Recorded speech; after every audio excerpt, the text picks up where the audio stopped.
What? Know ye not that your body is the temple of the Holy Ghost, which is in you, which ye have of God, and ye are not your own?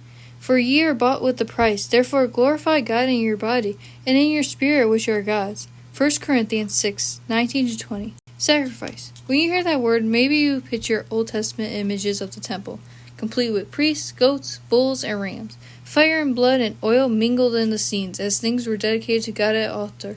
It was rather incense when you think about it. Maybe that's one of the reasons sacrifice isn't used as much as we used it before, but it's still relevant.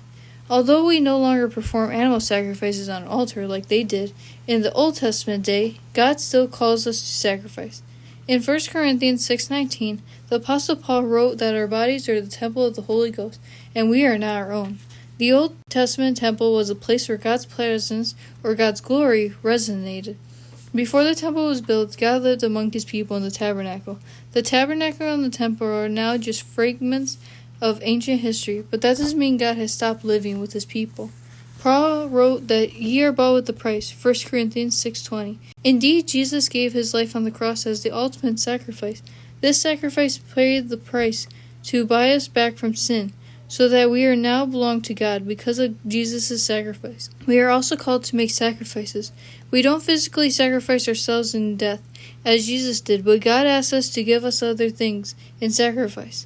When we belong to God, it requires us to live differently from the rest of the world.